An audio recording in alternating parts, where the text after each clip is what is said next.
mo fẹ́ máa wò, ọ̀rọ̀ tó jẹ ti ń gbèsè mo fẹ́ gbọ́. Ètò lóríṣiríṣi wọ́n wà lọ́lọ́kan òjọ̀kan, ìròyìn tó kojú òṣùwọ̀n àtàwọn ọ̀rọ̀ àgbọ́ fi kọ́gbọ́n.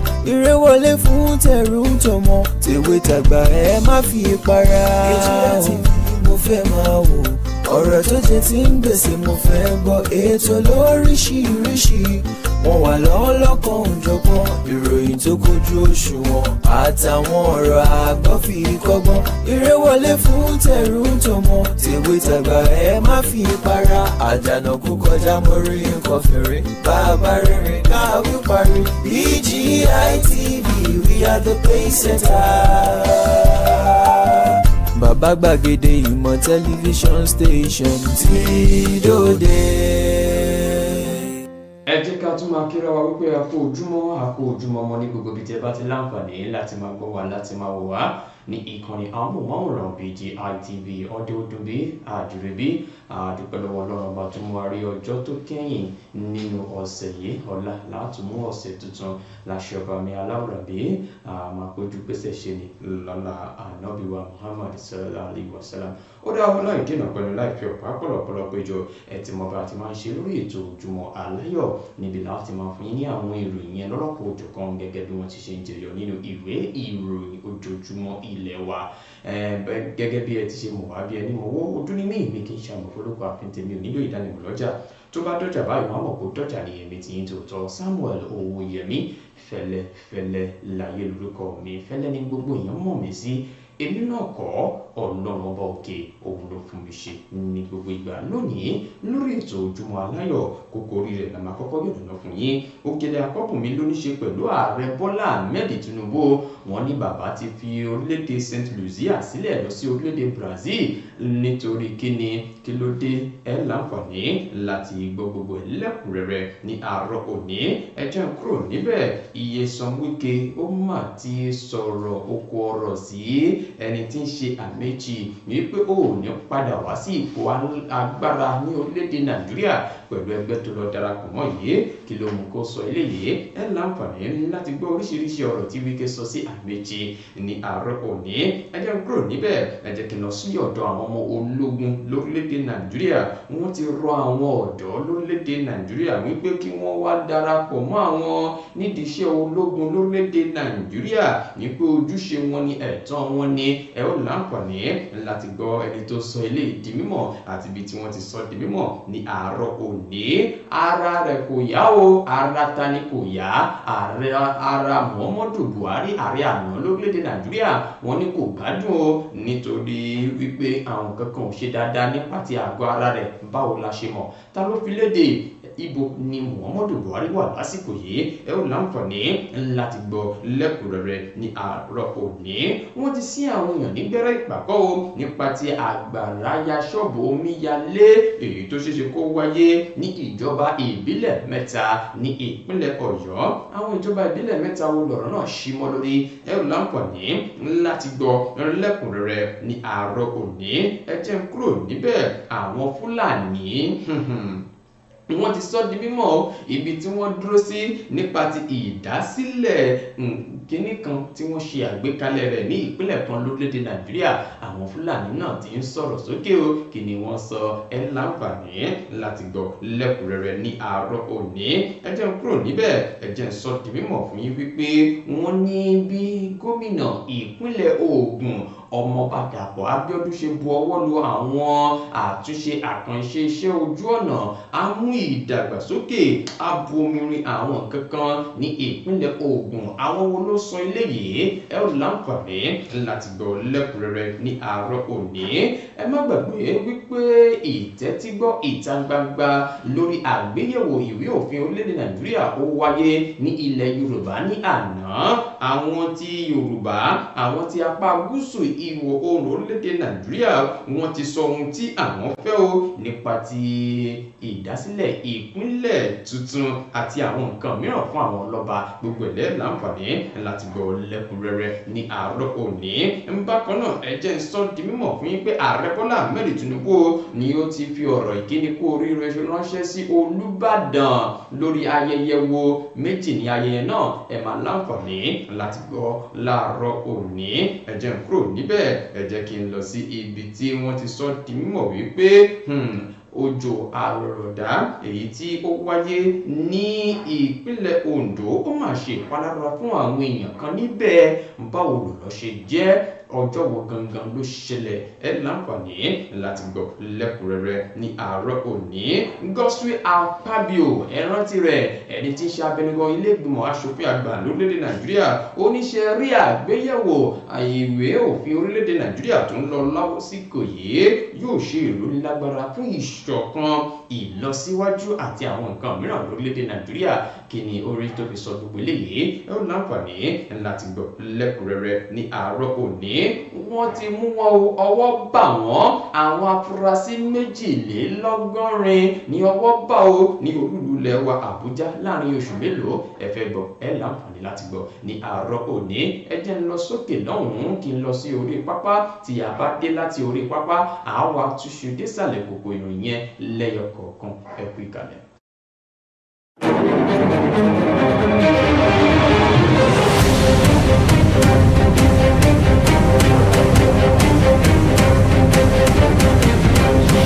Ẹ káàbọ̀ padà sórí ètò Ojúmọ́ Aláyọ̀ níbi tá a dé dúró yìí ni a pè ní láti orí pápá BGI TV níbi láti máa fún yín ní àwọn ìròyìn eré ìdárayá gẹ́gẹ́ bí a ti kọ̀wé rẹ̀ ní àárọ̀ òní.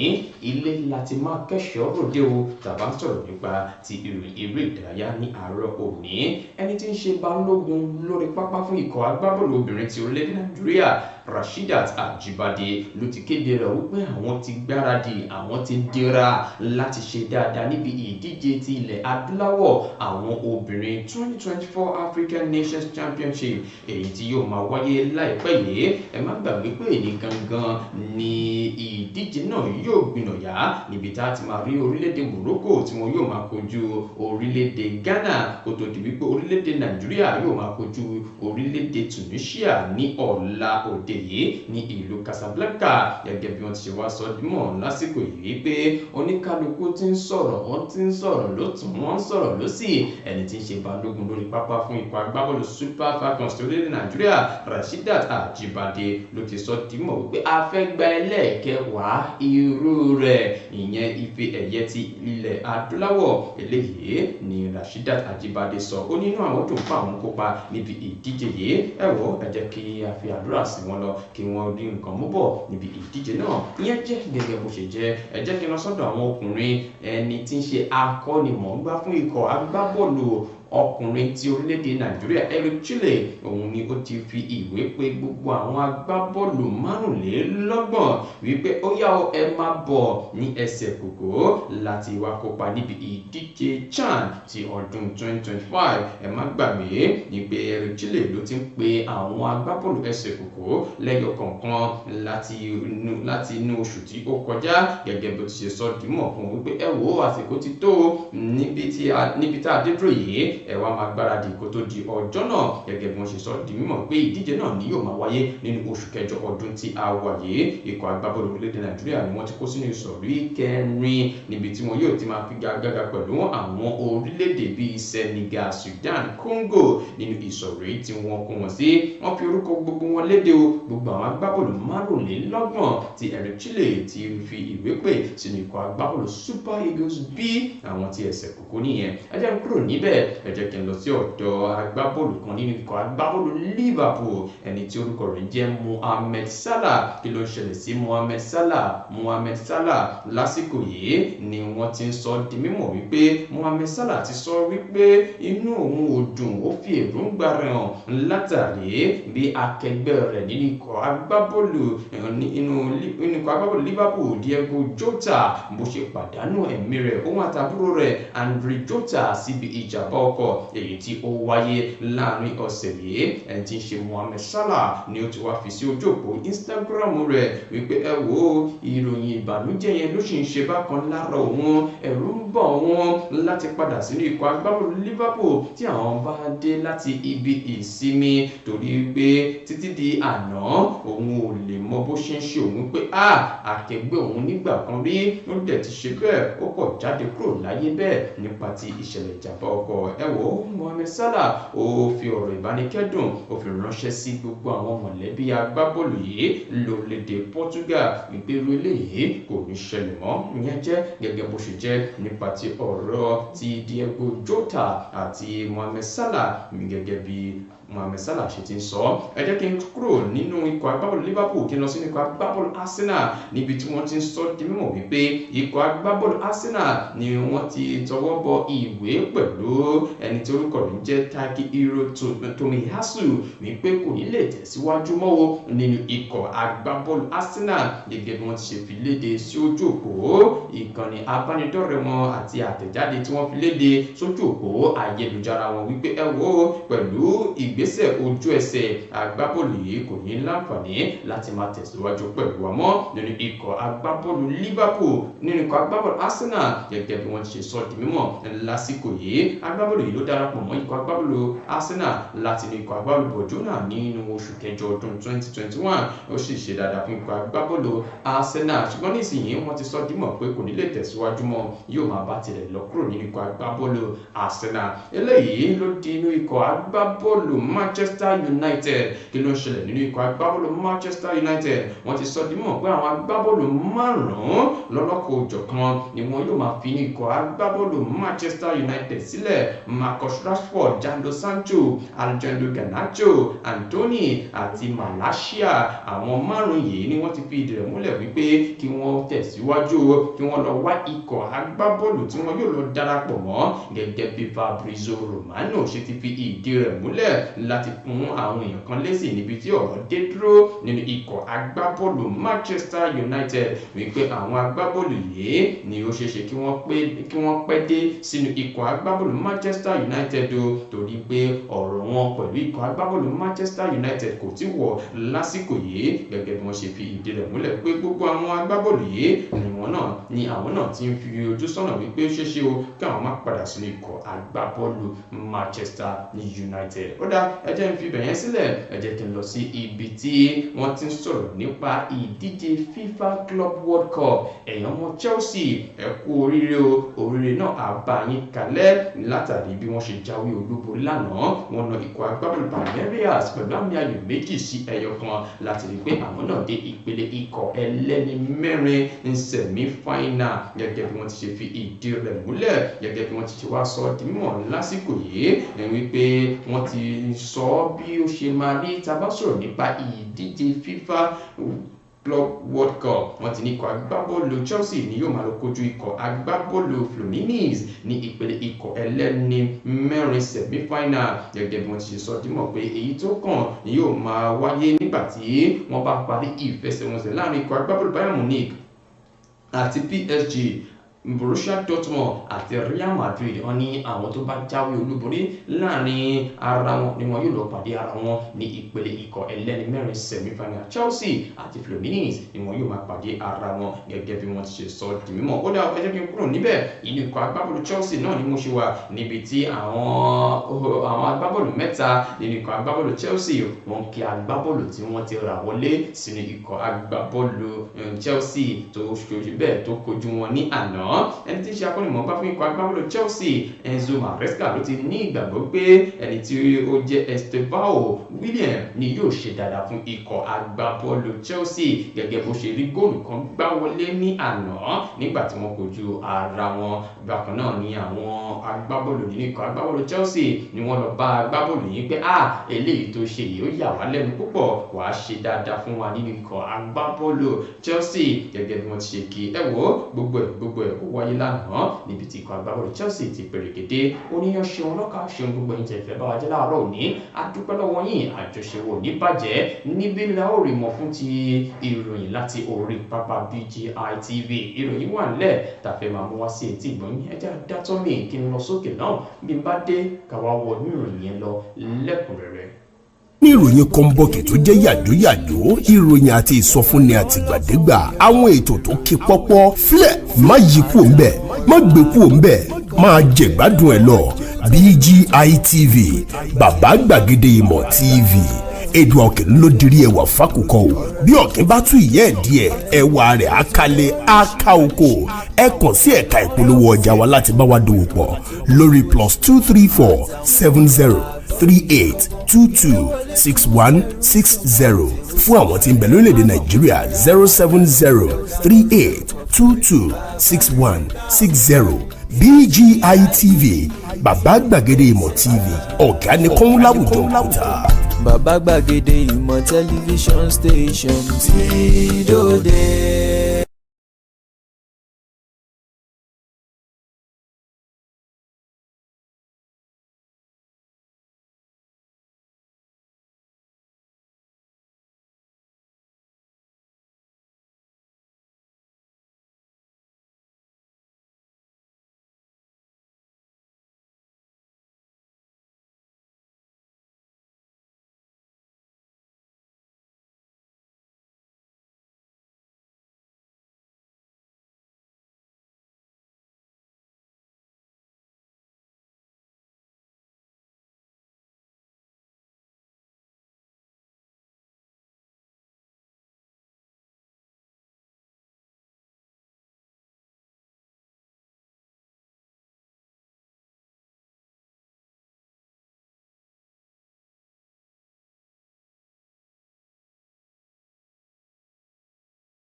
ẹ káàbọ̀ padà sórí ètò Ojúmọ́ Aláyọ̀ níbi láti máa tẹ̀síwájú pẹ̀lú àwọn ìròyìn tá a ti kọ́kọ́ mú àwọn kókó orí wọn wá fún yín ṣáájú ní àárọ̀ òní. ó dá láì dènà pẹ̀lú láì fi ọ̀pá pọ̀lọ̀pọ̀lọ̀ péjọ ẹ jẹ́ kí n bẹ̀rẹ̀ sí ní mú àwọn ìròyìn wá fún yín lẹ́kùnrẹ́rẹ́ gẹ́gẹ́ bí a ti kọ̀wé rẹ̀ Òkèlè Akọ́bùnmi láàárọ̀ òní òun ló mà níṣe pẹ̀lú ọ̀rọ̀ tó níṣe pẹ̀lú ààrẹ orílẹ̀-èdè Nàìjíríà Bọ́lá Ahmed Tinubu. wọ́n ní ààrẹ Bọ́lá Ahmed Tinubu ló mà ti fi orílẹ̀-èdè St. Lucia Luzia sílẹ̀ láti tẹ ọkọ̀ létí lọ sí orílẹ̀-èdè Brazil fún abala ìkejì àbẹ̀wò rẹ̀ èyí tí ó ṣe sí àwọn orílẹ̀-èdè kan lọ́lọ́kọ̀-ò-jọ̀kan. Wọ́n ní ààrẹ Bọ́lá Ahmed Tinubu ni yóò máa ṣe ìpàdé pọ̀ pẹ̀lú àwọn ènìyàn kan tí wọ́n pè ní àwọn olórí ìlú ní ìlú Rio de Janeiro níbi tí ìpàdé kan tí wọ́n pè ní BRICS Summit yóò ti máa wáyé bẹ̀rẹ̀ láti ọjọ́ 6 sí ọjọ́ 7 oṣù keje ọdún tí a wà yìí. Ààrẹ Bọ́lá Ahmed Tinubu ló fi ìlú St. Lucia sílẹ̀ lẹ́yìn ọjọ́ 6 tó lò ní ìlú náà gẹ́gẹ́ bí ó ti ṣe gbìyànjú rẹ̀ nínú oṣù kẹfà tí a lò tán yìí. Ẹni tí ń ṣe alákòóso àgbà lórílẹ̀-èdè St. Lucia Philippa Harry àti àwọn olórí ìlú náà ni wọ́n ṣe bẹ́ẹ̀ ni wọ́n ṣe ìpàdé pọ̀ pẹ̀lú ààrẹ Bọ́lá Ahmed Tinubu. Níbi ìpàdé náà ni wọ́n ti fi ẹnu kò láti ṣe ìrànlọ́wọ́ fún àwọn èèyàn láti orílẹ̀-èdè St. Lucia gẹ́gẹ́ bí wọ́n ṣe fi léde lọ́jọ́ Ajé wípé lára àwọn ọ̀rọ̀ tí wọ́n sọ òun náà ní bí ààrẹ Bọ́lá Ahmed Tinubu ṣe fẹ́ fi àwọn olùkọ́ akọ́ṣẹ́mọṣẹ́ dókítà àti àwọn èèyàn tí wọ́n mọ̀ nípa ọ̀rọ̀ ètò ọ̀gbìn ránṣẹ́ sí orílẹ̀-èdè yìí láti lè ṣe ìrànlọ́wọ́ fún wọn ní apá bẹ̀ tí wọ́n sì gbà á tọwọ́ tẹsẹ̀ níbi tí ọ̀rọ̀ dé dúró yìí. Ààrẹ Bọ́lá Ahmed Tinubu ni ó jẹ́ ọ̀kan gbòógì ààrẹ láti orílẹ̀-èdè ilẹ̀ adúláwọ̀ tí yóò máa yọjú síbi ìpàdé ẹlẹ́ẹ̀kẹtàdínlógún èyí tí wọ́n pè ní BRICS Summit gẹ́gẹ́ bí ó ti ṣe máa wáyé. Yóò darapọ̀ mọ́ ààrẹ orílẹ̀-èdè Egypt, Ethiopia, South Africa láti yọjú síbi ìpàdé náà. Ààrẹ Bọ́lá Ahmed Tinubu wọ́n ti tẹ ọkọ̀ létí ó di orílẹ̀-èdè Brazil fún ìpàdé kan. Ẹ fẹ́ kà á lọ sínú ìwé ìròyìn Punch ẹ ó rí kà níbẹ̀ lẹ́kùnrẹ́rẹ́ gẹ́gẹ́ bí a ti kọ̀wé rẹ̀. Ó dá ẹ jẹ́ n kúrò níbẹ̀ ẹ jẹ́ kí n tẹ̀ sí ọwọ́ iwájú níbi tí ọ̀rọ̀ dé dúró yìí. Ẹ jẹ́ n sọ di mímọ̀ fún yín wípé alákòóso fún olúùlú lẹ́wà Àbújá Nyesom Wike ló máa ti bu ẹnu àtẹ́ lu ẹni tó ti fi ìgbà kan rí jẹ́ alákòóso fún ìgbòkègbodò ọkọ̀ ní orílẹ̀-èdè Nàìjíríà Rotimi Amechi látàrí bí òun àti àwọn akẹgbẹ́ rẹ̀ ṣe lọ darapọ̀ mọ́ ẹgbẹ́ òṣèlú ADC láti ṣí ààrẹ Bọ́lá Ahmed Tinubu kúrò nípò ní ọjọ́rú àárín ọ̀sẹ̀ tí a wà yìí. Ní gbogbo pọ̀pọ̀ ṣinṣin dídarapọ̀ àti kíkéde ẹgbẹ́ tuntun náà ló wáyé o ní ìlú Àbújá níbi tá a ti rí Àtíkù Abubakar àti àwọn èèyàn kọrin lẹ́ka ti ètò òṣèlú ní orílẹ̀-èdè Nàìjíríà nínú ìgbìyànjú wọn láti ṣe dáadáa níbi ètò ìdìbò ọdún 2027. Ẹni tí wọ́n ń ṣe Amechi ló ti kọ́kọ́ sọ di mímọ̀ wípé òun náà ní èròǹgbà o láti díje dupò ààrẹ lábẹ́ òrùlé ẹgbẹ́ òṣèlú ADC níbi ètò ìdìbò tí ó ń bọ̀. Bákan náà ló bu ẹnu àtẹ́ lu ìṣèjọba ààrẹ Bọ́lá Ahmed Tinubu pé ẹ wò ó ìṣekúṣe ni wọ́n ṣe owó orílẹ̀-èdè Nàìjíríà nípa ti ètò ọrọ̀ ajé. Kódà ìṣèjọba Muhammadu Buhari ó ṣe dáadáa ju ààrẹ Bọ́lá Ahmed Tinubu lọ lásìkò yìí. Eléyìí ló ta sí etí ìgbọ́ Nyesom Wike ní Nyesom Wike bá ṣe bẹ́ẹ̀ ló bá fún lésì o. Ó ní wò ó òun roni kò lè wá sí ìmúṣẹ ní orílẹ̀-èdè Nàìjíríà. Ẹ má gbàgbé wípé iná àti omi làwọn méjèèjì bó tilẹ̀ jẹ́ pé wọ́n ti fi ìgbà kan rí jẹ́ gómìnà ní ìpínlẹ̀ Rivers ṣùgbọ́n Nyesom Wike ń sọ di mímọ̀ lọ́jọ́ Ẹtì Friday àná lásìkò tí igbákejì ààrẹ orílẹ̀-èdè Nàìjíríà ìyẹn Kashim Shettima lọ ṣe aṣọ lójú eégún àkànṣe iṣẹ́ kan. Níbẹ̀ ló ti fi àsìkò yẹn sọ̀rọ̀ sí Amechi wípé ó kàn ń roni òní dé ipò agbára ní orílẹ̀-èdè Nàìjíríà. Ẹ fẹ́ kà á ẹ lọ sínú ìwé ìròyìn Vanguard ẹ lọ kà á lẹ́kùnrẹ́rẹ́ gẹ́gẹ́ bí a ti kọ̀wé rẹ̀. Ó dá ẹ jẹ́ kí n kúrò níbẹ̀ ó di ọ̀dọ̀ ẹni tí ń ṣe abẹnugan ilé ìgbìmọ̀ asòfin àgbà ní orílẹ̀-èdè Nàìjíríà Godswill Akpabio ló ti fi dá gbogbo àwọn ọmọ orílẹ̀-èdè Nàìjíríà lójú wípé ẹ wo àgbéyẹ̀wò ìwé òfin ọdún 1999 èyí tí ó ń lọ lọ́wọ́lọ́wọ́ láti ọ̀dọ̀ àwọn ọmọ ilé ìgbìmọ̀ asòfin ẹlẹ́kẹwàá irú rẹ̀ ni yóò ṣí àyè sílẹ̀ fún àwọn nǹkan bíi ìṣọ̀kan àti ìlọsíwájú orílẹ̀-èdè Nàìjíríà. Akpabio ló sọ̀rọ̀ yìí lásìkò tó ń kéde wípé a ti bẹ̀rẹ̀ àgbéyẹ̀wò ìtẹ́tígbọ́ ìta gbangba lòdì àgbéyẹ̀wò àbádòfin ti orílẹ̀-èdè Nàìjíríà gẹ́gẹ́ bó ti ṣe wáyé ní apá gúúsù ní ìkọ̀tẹ́ ẹ̀pẹ̀nẹ́ ní ìpínlẹ̀ Akwa Ibom ní Akpabio ti sọ dímọ̀ wípé ṣe rí ètò yìí àmọ̀ọ́mọ̀ gbé wá lásìkò yìí ni láti jẹ́ kí àwọn ará ìlú náà kí wọ́n kópa níbi àgbéyẹ̀wò àtúnṣe ti ti ìwé òfin ti orílẹ̀-èdè Nàìjíríà. Ọ̀rọ̀ yìí ló jẹyọ nínú àtẹ̀jáde tó wá láti ọwọ́ olùrànlọ́wọ́ rẹ̀ nípa ti ìgbóhùnsí afẹ́fẹ́ ẹni tí orúkọ rẹ̀ jẹ́ Ekong. Níbẹ̀ ni Akpabio ti ṣe àpèjúwe ìgbésẹ̀ ìtẹ́tígbọ̀ yìí gẹ́gẹ́ bí tó ṣe pàtàkì fún ìlọsíwájú orílẹ̀-èdè Nàìjíríà láti lè jẹ́ kí àwọn orílẹ̀-èdè Nàìjíríà kópa fún bí ọjọ́ ọ̀la orílẹ̀-èdè Nàìjíríà yóò ṣe rí. Ó ní ẹ wò ó, ìpàdé yìí kò kọ̀ wáyé lásán, ó nídìí tá a ṣe láǹfààní láti ṣí sílẹ̀ fún gbogbo àwọn ènìyàn. Ó sì dáhùn lójú wípé ìṣèjọba àwarawa ni yóò máa ní ìlọsíwájú tàbá ṣe gẹ́gẹ́ bó ṣe yẹ kí a ṣe ní ìgbà náà. Ẹ wò ó, Nyesom Wike ó sọ̀rọ̀ ilẹ̀kùn, ó ní ìṣèjọba àwarawa lórílẹ̀-èdè Nàìjíríà kò ní gbàgbé wa tàbá ṣe dáadáa níbi tí a ti yẹ ká ṣe dáadáa. Ẹ wò ó sọ̀rọ̀, ẹ fẹ́ kà á, ẹ lọ sínú ìwé ìròyìn The Nation kẹ́ lọ kà á níbẹ̀ lẹ́kùnrẹ́rẹ́. Ó dáa jẹ́ kí n kúrò níbẹ̀, ó di ọ̀dọ̀ àwọn ọmọ ológun ní orílẹ̀-èdè Nàìjíríà. Àwọn ọmọ ológun orílẹ̀-èdè Nàìjíríà ni wọ́n mà ti ń ṣe bẹ́ẹ̀, ni wọ́n ti ń ké sí àwọn ọ̀dọ́ lọ́kùnrin lóbìnrin ní orílẹ̀-èdè Nàìjíríà wípé mo rọ̀ yín, ẹ̀yin náà ẹ ronúpìwàdà kẹ́ wá darapọ̀ mọ́ iléeṣẹ́ ọmọ ológun, kẹ́ mú gẹ́gẹ́ bí ètò ẹ̀kọ́ yín nígbà tó yọ̀nà pàtàkì ìbáwí, ìfi ara gba ara ẹni àti fífi ara jìn fún orílẹ̀-èdè rẹ̀ gẹ́gẹ́ bí ó ti sọ di mímọ̀ lọ́jọ́ Ẹtì Friday lásìkò tí ń bá àwọn èèyàn kan sọ̀rọ̀ láti ẹ̀ka iléeṣẹ́ ọmọ ológun tó wà ní Idris Koko ní Fáfárú ní ìpínlẹ̀ Sokoto, níbi tí wọ́n ti ń ṣe àwọn ìpàdé kan ní ẹni tí ń ṣe ọ̀gá àgbà fún iléeṣẹ́ ọmọ ológun lórílẹ̀-èdè Nàìjíríà Olúyèdè, ẹni tí ẹnìkan ṣojú fún níbẹ̀ ló ti yọ̀nàná wípé ẹ̀yin akẹ́kọ̀ọ́, ẹ̀yin ọ̀dọ́ lọ́kùnrin lóbìnrin, ẹ ní ipa tí ẹ lè kó nípa ti ọ̀rọ̀ ètò ààbò àti ìlọsíwájú orílẹ̀-èdè Nàìjíríà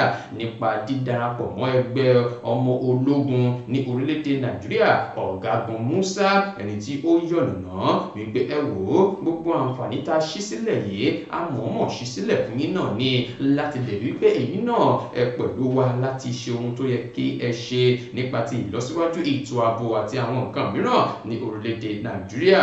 Ìpàdé náà tí wọ́n sọ di mímọ̀ wípé ó dá lórí oríṣiríṣi nǹkan tó fi mọ́ ìwà ìbáwí àti gbígbógun ti ìwà ọ̀daràn láwùjọ gẹ́gẹ́ bí wọ́n ti ṣe sọ níbi ìpàdé náà wípé ẹ wò ó, lásìkò yìí ẹ jẹ́ kí ọ̀rọ̀ tá a sọ yìí ẹ jẹ́ kó di lílò fún ẹ̀yin ọ̀dọ́ wípé ẹ̀yin náà ẹ lè mú ètò ẹ̀kọ́ yín lókùnkúndùn, bẹ́ẹ̀ ẹ lè mú ọ̀rọ̀ iṣẹ́ ọmọ ológun lókùnkúndùn. Tẹ́ ẹ bá ti ṣetán, àwa ti ṣetán, ẹ gbìyànjú kẹ́ darapọ̀ mọ́ wa lẹ́ka ti ọmọ ológun lórílẹ̀-èdè Nàìjíríà.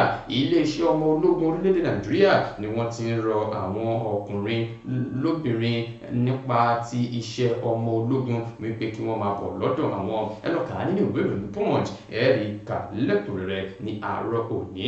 Ó dá o, ẹ jẹ́ n kúrò níbẹ̀, ẹ jẹ́ kí n lọ sí ọ̀dọ̀ ẹni tó ti fi ìgbà kan rí jẹ́ ààrẹ lórílẹ̀-èdè Nàìjíríà. Wọ́n ní ara rẹ̀ kò yá o, kò tí ì gbádùn délẹ̀ dáadáa. Ta ni mò ń sọ?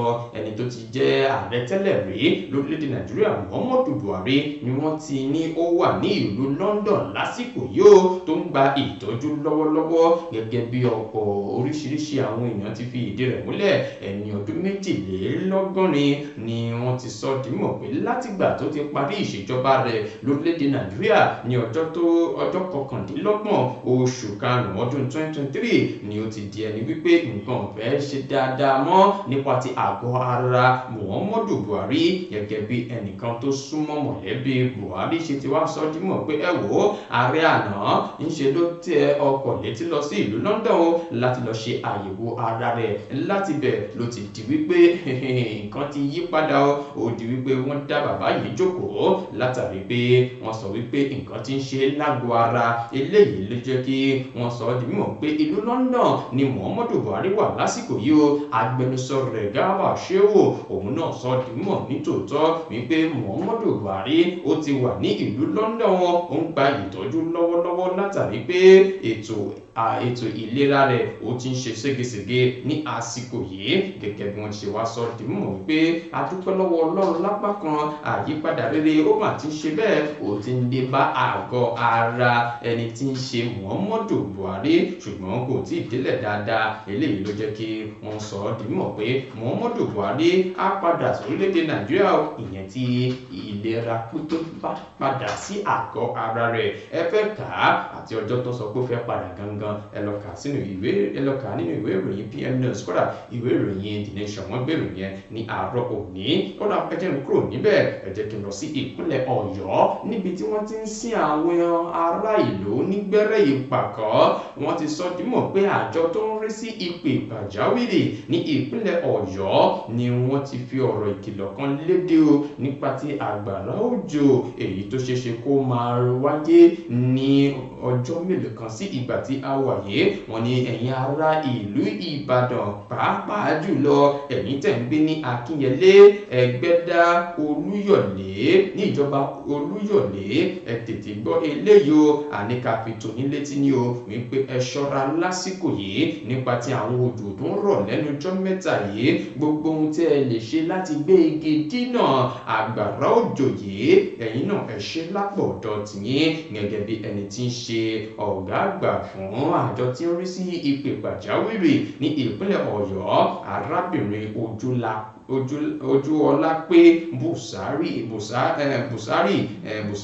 ni ó sọ eléyìí di mímọ̀ nínú ọ̀rọ̀ rẹ̀ wípé gbogbo àwọn nǹkan wọ̀nyí lẹ́ṣẹ̀ kíni lẹ́gbìyànjú láti gbé igi dínà rẹ̀ gẹ́gẹ́ bí ó ti ṣe sọ di mímọ̀ nínú ọ̀rọ̀ rẹ̀ wípé gbogbo àwọn nǹkan wọ̀nyí à ń sọ torí èní kọ́ torí ọ̀la ni ó ní pé gbogbo àwọn nǹkan wọ̀nyí ló ṣeéṣe kó ṣe ìpalára tí àbá tètè wá nǹkan ṣe ṣe lásìkò yìí ó wá gba àwọn ènìyàn lámọ̀ràn wípé àwa gẹ́gẹ́ bí ìjọba àwa náà á ṣe tiwa láti lè rí pé gbogbo àwọn nǹkan bíi ìpalára àgbàrá òjò tó fẹ́ wáyé àgbègbè igi dínà rẹ̀ ìyẹn tí í ṣe arábìnrin Ojúọlápé yìí wá sọ dìímọ̀ pé ẹ wò ó bí gbogbo ẹ̀ ṣe ń lọ lásìkò yìí ẹ lọ fọkànbalẹ̀ àfi eléyìí àfi ní kẹkáyà sókè àfi ní sìn ní gbẹ́rẹ́ ìpàkọ́ ni kẹlẹ̀ tètè mọ̀ nǹkan tẹ́ máa ṣe lásìkò yìí gẹ́gẹ́ bí wọ́n ti ṣe sọ di mímọ̀ wípé ẹ̀yin tẹ́ tó wá ń gbé ní agbègbè tó súnmọ́ odò ẹ gbìyànjú kẹ́ wá ibòmíràn lọ torí ó léwu púpọ̀ lásìkò yìí ẹ wò wọ́n ti sí wọn ní gbẹ́rẹ́ pàkọ́ àwọn èèyàn ní ìpínlẹ̀ Ọ̀yọ́ ní ìlú Ìbàdàn látàrí àgbàrá òjò tó ṣeéṣe kó wáyé ìyẹn jẹ́ gẹ́gẹ́ bó ṣe jẹ́ ẹ lọ sínú ìwé ìròyìn Vanguard kódà ìwé ìròyìn Punch wọ́n gbé ní àárọ̀ òní ẹ jẹ́ lọ sókè náà kìlọ̀kùn náà mọ̀ ohun tí mò ń tà ìròyìn wà ńlẹ̀ o ìpàdé tó wáyé lánàá Aláàfin Ọ̀yọ́ àti Ọ̀ọ̀ni wọ́n pàdé ara wọn ẹ láǹfààní láti gbọ́ lẹ́kùnrẹ́rẹ́ ẹ kú ìkàlẹ̀. Èmi ni aláìlúwà ọba dókítà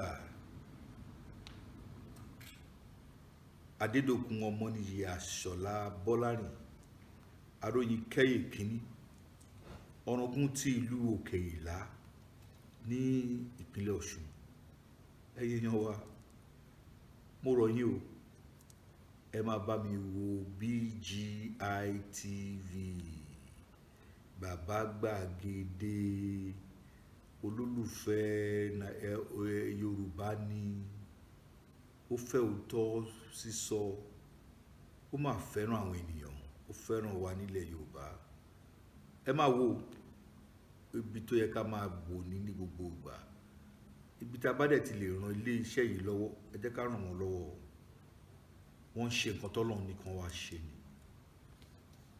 ojú wa ò ní fọ́ o etí wa ò ní di o iléeṣẹ́ náà kò ní dàrú iléeṣẹ́ náà á máa dàgbà sókè ni BGI TV ẹ má fi ṣeré ẹ máa wò lóòrèkóòrè.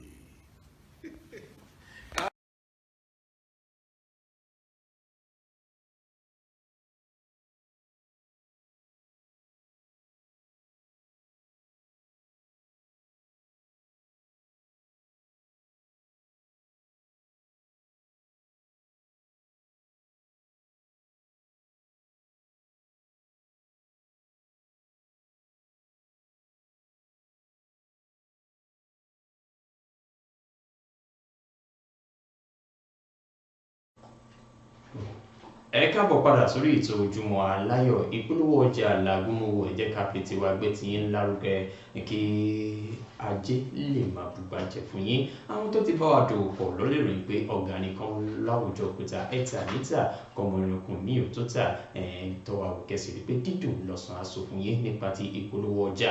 Ẹ̀rọ ìbánisọ̀rọ̀ tó ń lọ lójú amóhùnmáwòrán yín òun ni kẹ́yìn gbà kan sí ẹ̀ka ìpolówó ọjà tiwa láti sọ fún yín wípé owó ìdákan lásán ni. Ó dára jẹ́ kí n kúrò níbẹ̀. Àwọn Fúlàní mà ti sọ̀rọ̀, wọ́n ti sọ̀rọ̀ sókè o. Wọ́n ní àwọn ẹgbẹ́ Fúlàní kan tí wọ́n wà ní ìpínlẹ̀ Bauchi ni wọ́n mà ti ń sọ dímọ̀ wípé ẹ wo àwọn ò tako ìdásílẹ̀ èyí tí ẹ pè ní oyè kan ní ìpínlẹ̀ Bauchi gẹ́gẹ́ bí àwọn Fúlàní yìí ṣe ti sọ dímọ̀ níbi ìpàdé wọn pẹ̀lú àwọn oníròyìn ní ìpínlẹ̀ Bauchi wípé ẹ wo gbogbo ìgbésẹ̀ tí ìjọba ìpínlẹ̀ náà tí wọ́n gbé láti ṣe ìdásílẹ̀ oyè kan àbí agbègbè kan fún ti àwọn èèyàn kan ni kò ṣe kíni ni ó tẹ́ àwọn lọ́rùn. Àwọn ò tako ṣùgbọ́n ó yẹ kí wọ́n mọ bí wọ́n ṣe máa ṣe tí wọ́n fi máa fún àwọn ní ọ̀wọ̀ tó yẹ àwọn gẹ́gẹ́ bí ẹgbẹ́ àwọn Fúlàní yìí ti ṣe fi èròǹgbà wọn hàn wípé kí wọ́n wo àwọn ìpínlẹ̀ lọ́lọ́kọ̀ òjọ̀kan wọ́n máa ń ṣe kíni wọ́n máa ń fi ti Késárì kún ti Késárì ní nípa ti ọ̀rọ̀ àwọn Fúlàní tí wọ́n bá wà ní ìpínlẹ̀ kankan. Ẹni tí wọ́n ṣe olórin wọn tí ó sọ̀rọ̀ ní àná òde yìí ló ní ẹ wò ó níbi tí ọ̀rọ̀ dédò yìí ẹni tí ọ̀rọ̀ bá kàn kó tètè gbọ́ wípé àwa náà a ní àwọn ẹ̀tọ́ sí àwọn nǹkan kan láàrin ìlú nípa ti òfin àti gbígbé pẹ̀lú ara wa pẹ̀lú àlàáfíà gẹ́gẹ́ bí wọ́n ṣe sọ di mímọ̀ wípé àwa Fúlàní kì í ṣe wípé a ò nífẹ̀ẹ́ sí ìgbésẹ̀ tẹ́gbẹ́ o ṣùgbọ́n ẹ jẹ́ kí tiwa jẹ́ tiwa ẹ má ṣe ojú ìṣáájú ẹ jẹ́ kí àwa náà pẹ̀lú yín nípa ti àwọn nǹkan tẹ́ là kalẹ̀ yìí gẹ́gẹ́ bí àwọn Fúlàní yìí ṣe sọ di mímọ̀ pé tẹ́ bá ń fún àwọn èèyàn kan lóyè ẹ fún àwa náà lóyè torí àjọ nílùú ni gẹ́gẹ́ bí wọ́n ti ṣe sọ di mímọ̀ nínú ọ̀rọ̀ àkótán èyí tí olórí wọn wá sọ ó ní ẹ wò àwa Fúlàní ti ìpínlẹ̀ Bauchi àwa jẹ́ èèyàn tó ní àlàáfíà tá sì fẹ́ràn àwọn èèyàn púpọ̀ àgbàgbọ́ nínú ìpàdé àti ìjíròrò tó fi mọ́ ìdájọ́ òdodo nítorí náà a kò fẹ́ pa àṣà àti ìṣe tó fi mọ́ ìtàn a kò fẹ́ parun torí náà àwa náà jẹ́ olótìtọ́ sí ìṣèjọba yìí ẹ má ṣe bẹ́ẹ̀ ẹ má ṣe wà lẹ́gùn ẹ̀yìn ohun tó bá ṣe tiwa ẹ jẹ́ kí ó jẹ́ tiwa. Àwọn Fúlàní sọ̀rọ̀ nínú ìròyìn yẹn ní àárọ̀ òní ẹ fẹ́ kà á ẹ lọ sínú ìwé ìròyìn Nigerian Tribune ẹ ó láǹfààní láti kà níbẹ̀ lẹ́kùnrẹ́rẹ́. Ó dáa ẹjẹ́ ń kúrò níbẹ̀ ó di ìpínlẹ̀ Ògùn. Kí ló ń ṣẹlẹ̀ ní ìpínlẹ̀ Ògùn?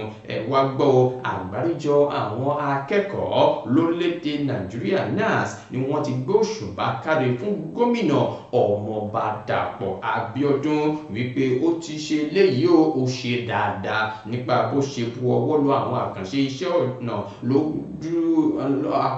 ọ̀nà àkànṣe iṣẹ́ ojú ọ̀nà ní àwọn ibìkan ní ìpínlẹ̀ náà gẹ́gẹ́ bí àwọn àgbáríjọ akẹ́kọ̀ọ́ yìí ṣe ti sọ dímọ̀ wípé eléyìí ó tó kí àwọn kọ orin yìn fún gómìnà Ọmọọba Dàpọ̀ Abíọ́dún kódà ó tún ṣe ìpèsè àwọn ẹ̀rọ ìgbàlódé ti ètò ààbò láti jẹ́ kí ètò ààbò kó múnádóko ní ìpínlẹ̀ náà. Gómìnà Ọmọọba Dàpọ̀ Abíọ́dún tó gbé gbogbo àwọn ìgbésẹ̀ yìí láàrin ọ̀sẹ̀ yìí níbi ìpàdé ìgbìmọ̀ ti ìpínlẹ̀ náà gẹ́gẹ́ bí wọ́n ṣe sọ di mímọ̀ tí wọ́n sì fi orúkọ àwọn ojú ọ̀nà yìí tí wọ́n fi léde.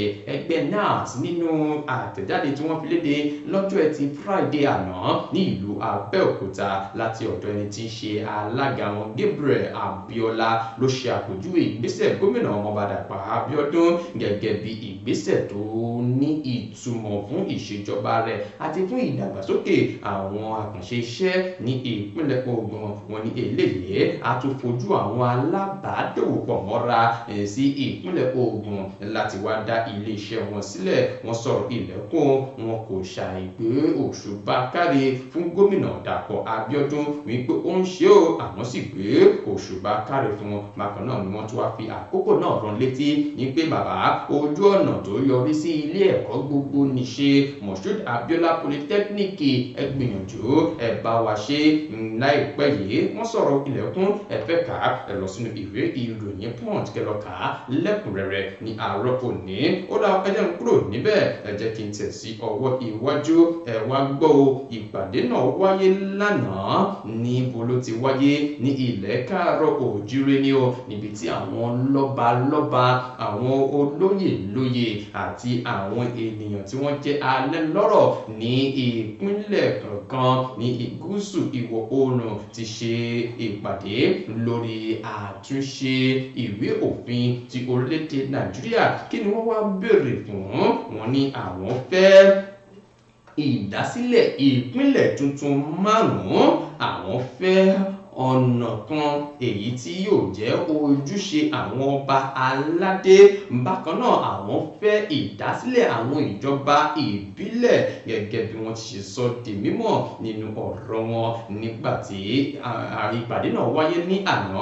Wọ́n ní gbogbo àwọn nǹkan wọ̀nyí ni ó ṣe bẹ́ẹ̀ ló lékè o lára gbogbo nǹkan tí àwọn ènìyàn alẹ́ lọ́rọ̀ láti ilẹ̀ Yorùbá gúúsù ìwọ̀ oòrùn tí wọ́n pè fún níbi ìpàdé ìtẹ́tígbọ́ ìta gbangba lórí àtúnṣe ìwé òfin orílẹ̀-èdè Nàìjíríà ti ọdún 1999 gẹ́gẹ́ bí wọ́n ti ṣe sọ dímọ̀ pé ọjọ́ Ẹtì Friday ní ìpàdé yìí ni ó wáyé ní ìpínlẹ̀ Èkó níbi tí wọ́n ti láǹfààní láti máa gba àlejò ẹni tí ń ṣe igbákejì ilé ìgbìmọ̀ aṣòfin àti alága fún ìgbìmọ̀ àgbéyẹ̀wò ìwé òfin ti ọdún 1999 Jibril Barawu ẹni tí aṣòfin sẹ́nitọ́ Ọpẹ́yẹmí Bámidélé tó ṣe bẹ́ẹ̀ tó ṣojú fún níbẹ̀ ni ó ti sọ di mọ̀ wípé ẹ wò á wá sí iwájú yín lónìí ní ilẹ̀ káàárọ̀ òjíire ohun tí ẹ fẹ́ jẹ́ ká ṣe àtúnṣe sí èyí tẹ́ ẹ tún fẹ́ ẹ bẹ̀rẹ̀ sí ní sọ fún wa.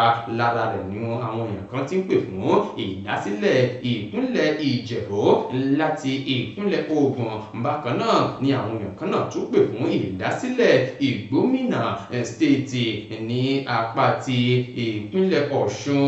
Àwọn èèyàn kan tún wọ́n béèrè fún Ìbàdàn stéètì láti ìpínlẹ̀ Ọ̀yọ́. Bẹ́ẹ̀ náà ni àwọn èèyàn kan tún béèrè fún ní Ọ̀yọ́ stéètì láti ìpínlẹ̀ Ọ̀yọ́.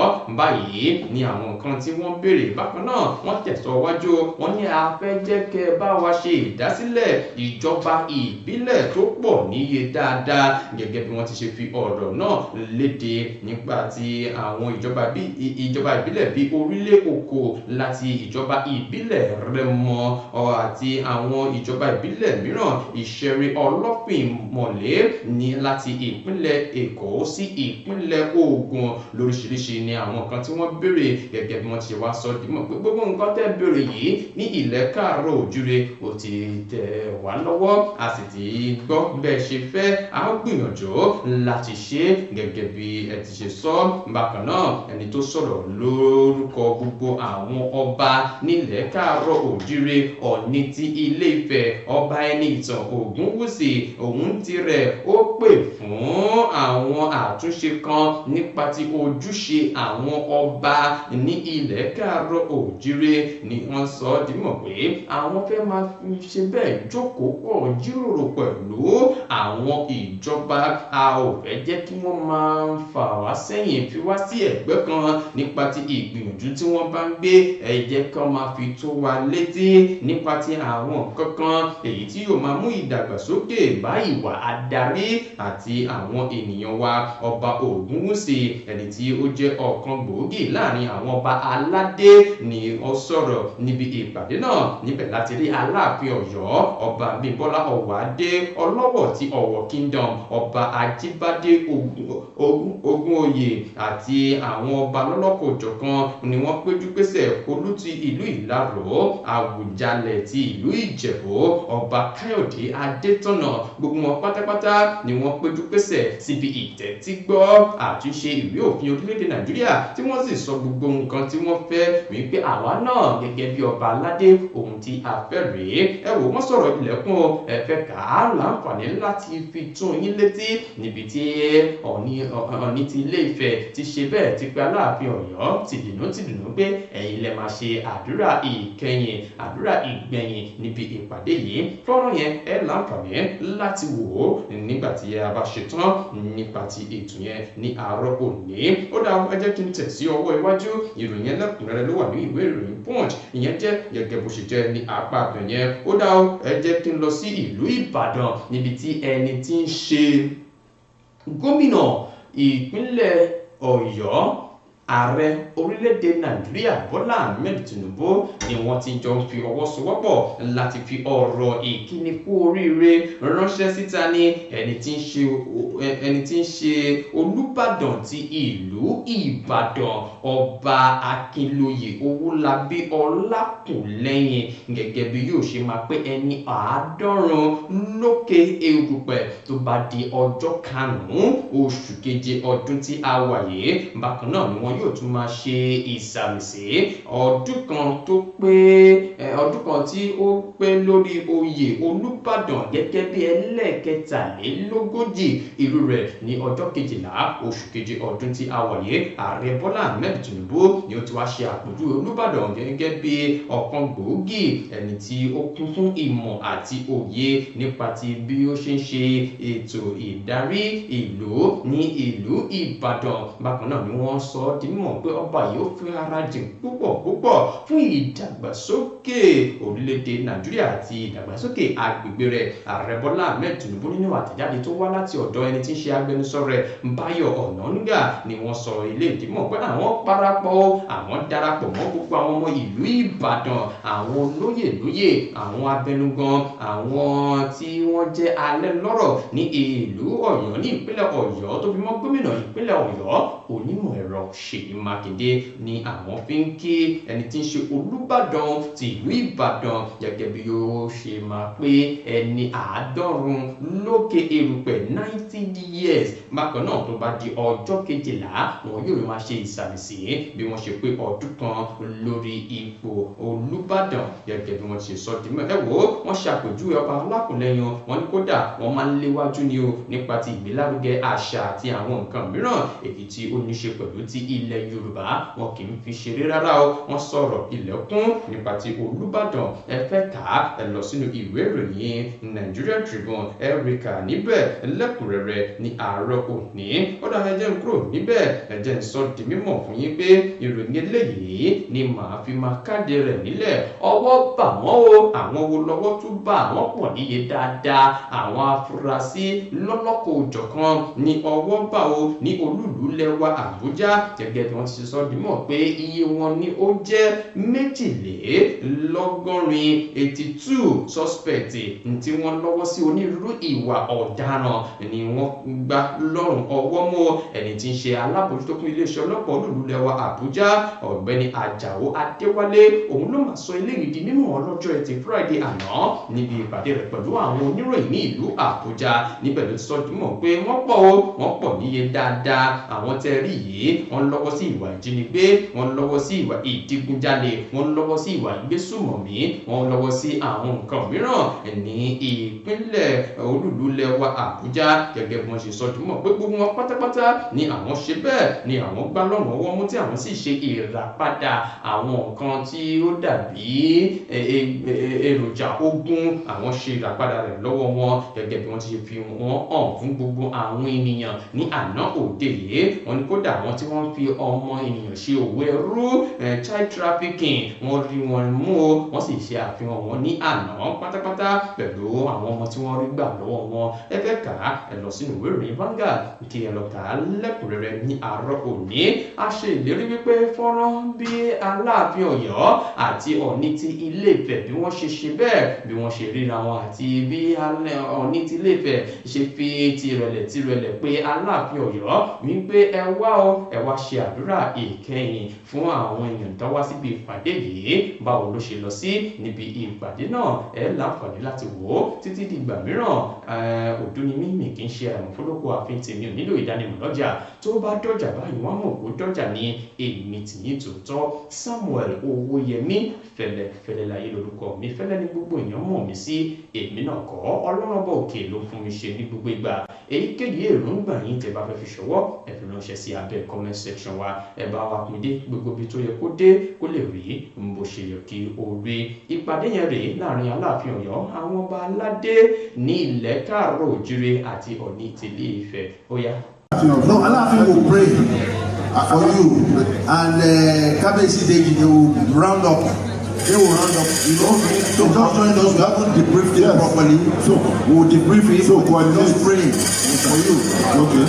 But I want us to hear the voice of Kabiyesi Olúìláró briefly.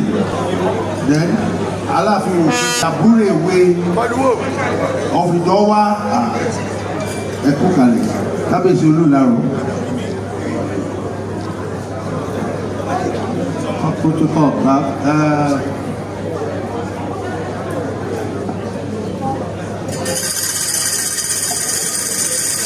I don't have much more to ask other than all that you have said. I will just plead with the National Assembly. Please, let's listen to our Kabiyesi. This is silence. This is a very important item on our agenda. And you can be sure the reason we are doing this is because we have them here.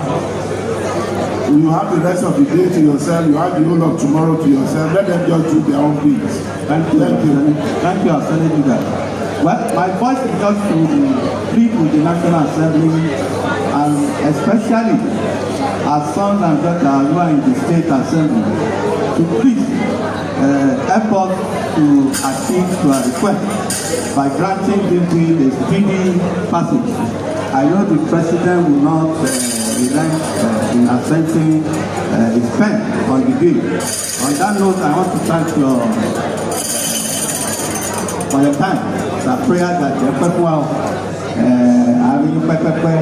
our baba àbáyé dùn kankan but àwa náà akẹ́kẹ́ kájọ ṣẹ́ni so that àwọn akẹ́kẹ́ bá ń pa ní ààfin á lè máa múlẹ̀. Yes, akẹ́kẹ́ wà lẹ́nu but kéèyàn pa kí àwọn èèyàn fẹ́ pé ó ṣe wí bẹ́ẹ̀ náà ló ìyẹn ti ká ń lọ nìyẹn. Just know that you have to be that for us. But we want you to have a legal package. Law Anthony, we are not in the old era. Now, if we are still part of the same Nigeria, we believe that the legal, I would say legal framework, like that. We are not forgetting here, like the Alara said. Àìmọye wàhálà láyọ nínú lámàmúkú láti ẹgbẹ́ pé ọba tí wọ́n lọ sílé ẹjọ́ ní àbíká kíyà àdéhùn yọjú ẹ̀ láti wáyé ẹ̀kọ́. Bí o bá sí nǹkan tí ó dé lẹ́yìn lè múlẹ̀, yes, àwọn èèyàn ṣe pọ̀ ẹ̀ tẹ bá lè fún wa ní àyè nínú òfin Nàìjíríà pé wípé o àṣẹ àwọn tí bàbá bá ti pa láàfin báńkì lẹ́gàdì tó bá náà wò wá gbà wọ́n lọ sí magistrate court wọ́n lọ sí high court only civil matter we don't want criminal matter. I want to assure you that gbogbo tètè lọ sí ẹjọ́ tó kàn you don't need ẹ̀kọ́ kan lọ sí just a better Nigeria. Thank you very much.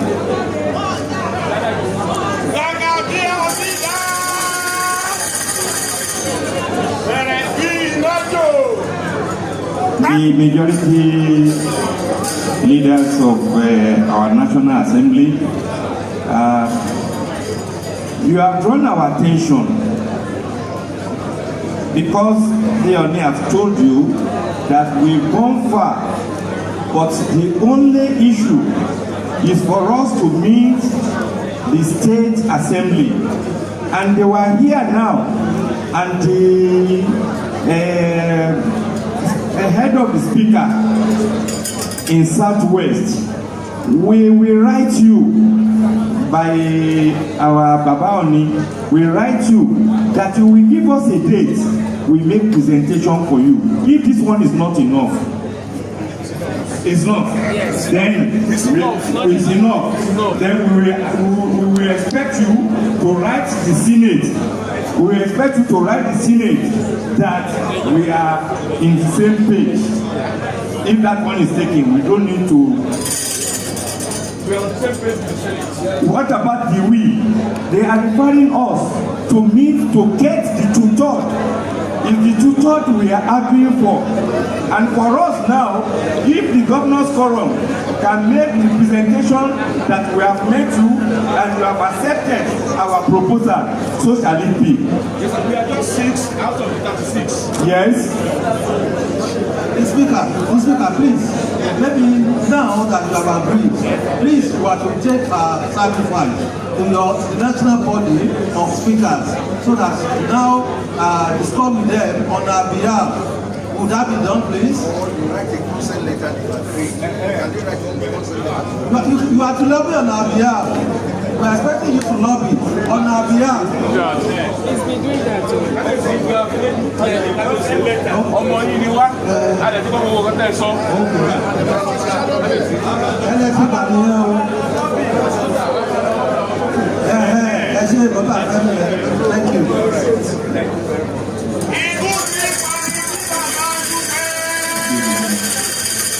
Thank you very much. As you all know, I just assumed my forefathers' throne about 2 months ago. So I'm very aware of the fact that the traditional rulers' involvement in the making of a constitutional rule is very important. In the sense that we believe that we are the people that are very close to the grassroots. We are dealing with some of these people on a daily basis, making sure that everything is in order. So I remember the last time I was in Abuja, I met with Bola Ahmed Tinubu, and one of the things that was discussed was the issue of the security, and same thing, the involvement of the traditional rulers in the making of laws and others. So in this respect, I want the Senate to help us to making sure that there's a total involvement, so that that will pave room for better development in Yoruba land and in Nigeria as a whole. So I'm glad to be here and to be part of the team that would move the Yoruba land to the next level. So thank you very much.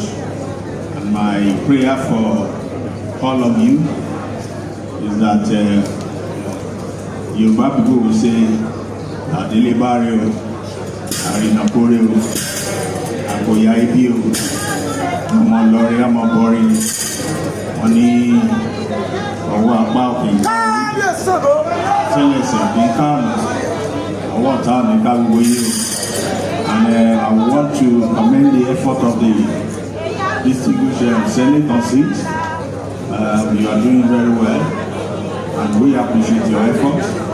We believe that by the time we collaborate well with you, Nigeria will be a better place. So thank you very much.